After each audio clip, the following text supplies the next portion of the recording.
Hey Star Warriors, Star Geek here, and welcome to my long-awaited Star Wars Celebration recap video.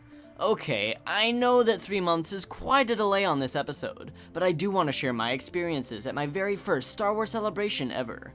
It was definitely one of the best experiences of my life. I have a laundry list of things I want to cover, so I guess I'll just start off the video from the moment my plane took off to when the Anaheim Convention Center closed its doors. Star Wars Celebration 7 kicked off on Thursday, April 16th, with the J.J. Abrams and Kathleen Kennedy The Force Awakens panel talk. While I wasn't even in Anaheim at this point, I watched through the whole live panel on YouTube. I won't talk about that too much, as I've covered it in my review of the second Star Wars teaser, that you can watch by clicking the link in the description. I woke up at 4 a.m. the next day and hopped on the plane with my dad from Seattle to Anaheim. Right when the plane touched down, we rushed to the Anaheim Convention Center. It was insanely busy, with practically every other person dressed up. The weather was hot and everyone was lining up to get inside the building. Of course, right when we got inside, we had to wait quite a while in a huge line. Hundreds of Star Wars fans, all in one place. When we walked out onto the main floor, we were confronted with a spectacle for any Star Wars fan. Costumes, giant sets, vehicles, creatures, stores, and droids roaming about the floor. I knew that the celebrity lines were going to be long, so we headed over to the autograph hall to get Peter Mayhew's signature, Chewbacca in the films, to add on to Anthony Daniels and Billy D. Williams in my collection. To my surprise, Peter Mayhew's line was extremely short, especially compared to the lines of Carrie Fisher, Anthony Daniels, Kenny Baker, and Mark Hamill, which had already practically filled up. I only had to wait behind one other person in line, and I met the legendary Wookiee himself. After that, we walked around looking at all of the booths and shops, collecting buttons and patches along the way, which was a surprisingly popular activity. One of my favorite booths was the Rancho Obi-Wan mini exhibit, capturing fan art in the museum itself. I was able to visit Rancho Obi-Wan in Petaluma, California last summer, and had one of the best experiences of my life. And if you haven't seen my video on the topic, I highly suggest clicking the link in the description.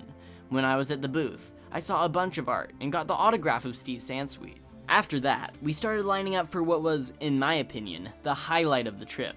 Seeing as 3PO as my favorite Star Wars character, I was extremely thrilled to see the panel, Anthony Daniels, inside the heart and chaos of C-3PO.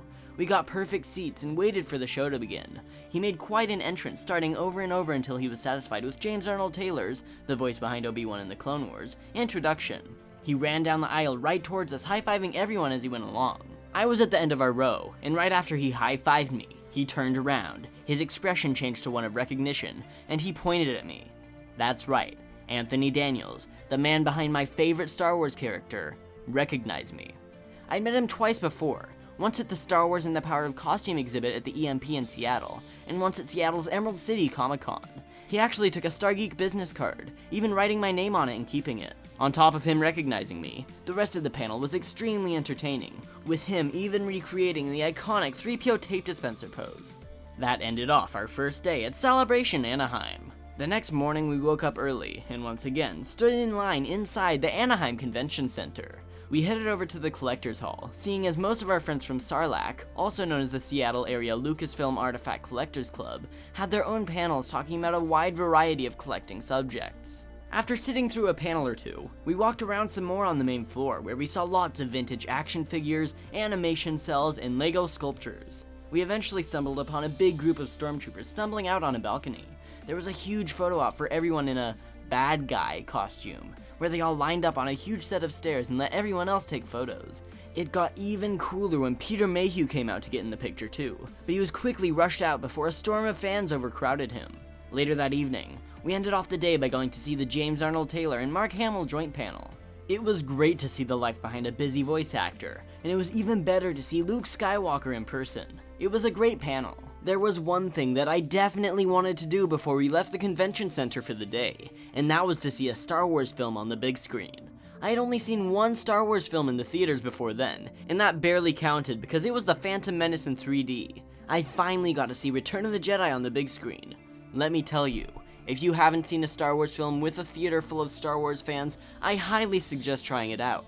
Every time one of the main characters came on screen, or an iconic line was spoken, the whole room cheered and applauded.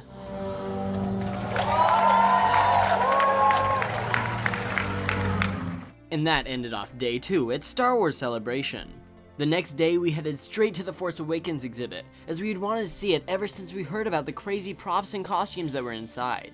We got there very early to get in line, and were met with a queue that stretched practically across the width of half of the convention center. I've covered the exhibit itself in this video here, so if you want to hear my experience seeing the props, click the link in the description. While we were waiting in line, we went to a few more collectors panels by switching off who was standing in line, and eventually got to see the exhibit. We walked around some more on the main floor with very little time after having spent 3.5 hours in line. We rushed around the booths, and even saw a train of Mandalorians.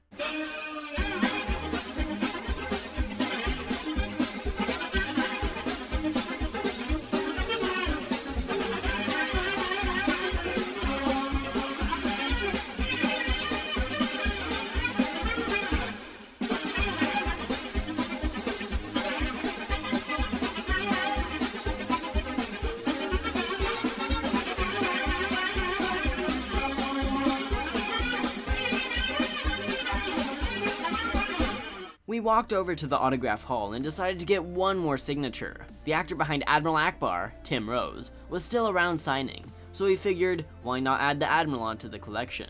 Tim Rose was very nice, and it was fun to visit with him for a little while. Even though we already had 2 autographs from Anthony Daniels, we knew that he'd be nice enough to just talk with us anyways. We visited with him, and asked him about recognizing me during his panel. He told us that he couldn't forget anyone with hair like mine. After that, we headed up to the collector's hall to get some Star Tots. Star Tots are collectible metal characters designed to look like vintage Kenner toys with great artwork. At the end of each panel, they hand out these Star Tots, with some being more sought after than others. For example, the Rebel Soldier Star Tot is nowhere near as rare as the Yoda Star Tot. Boba Fett is the hardest one to get, but you can buy it online for $50. Once Celebration ended, the leftover Star Tots that weren't collected after the panels were handed out for free, with a limit of 3 Tots per person. In the end, my collection ended with 12 of the 20 Tots: Lando Calrissian, Han Solo Bespin outfit, Rebel Soldier, TIE Fighter pilot, FX7, Princess Leia Bespin gown, Ugnaught, IG-88, Zuckuss, Luke Skywalker Hoth battle gear, Forlom, and the rarest of my set, Yoda. I also picked up a C-3PO Star Tot from Celebration 6 online. The only characters that I'm missing are Princess Leia Hoth outfit, Dengar, Bossk, Han Solo Hoth outfit, Luke Skywalker Bespin outfit, Snowtrooper, AT-AT driver, and Boba Fett. After the doors closed, my dad and I stopped by Disneyland, as it was right across the street from the center. While I didn't actually go into Disneyland, I did get to walk around downtown Disney, which was very fun. It was nice to see Star Wars stuff getting implemented into Disney without seeming too out of place. Even after a full 3 days with non-stop Star Wars, I still wasn't sick with it. That ends off my amazing experience at my very first Star Wars celebration ever. I had a lot of fun the whole time, getting autographs, seeing costumes, viewing exhibits, watching panels, meeting fans, and everything else that came with the celebration experience. So many things were announced and shown, like trailers and lost footage never seen before. It was a lot of fun, and I can't wait to go again. A few months ago, I uploaded a video talking about a surprise that I was going to unveil soon. Right after Celebration, I had an opportunity to be part of an awesome adventure. A film crew followed the Sarlacc group on a trip to a Star Wars filming location, but I'll have to save that for another day. Who loves Star Wars?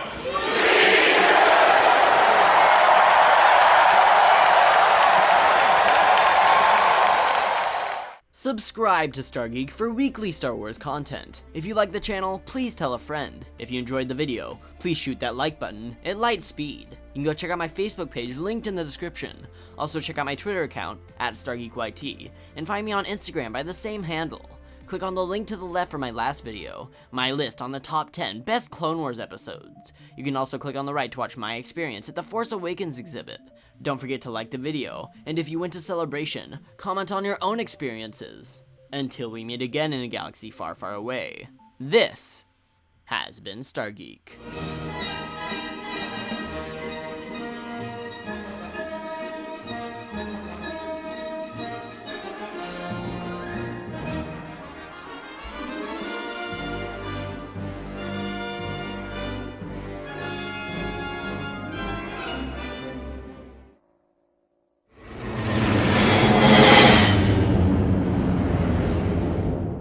Choi, ati jetugi atuka sail barge chawa.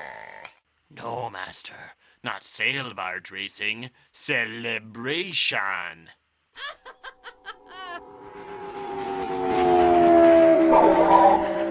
Achuta, tuba mastula. Master, no!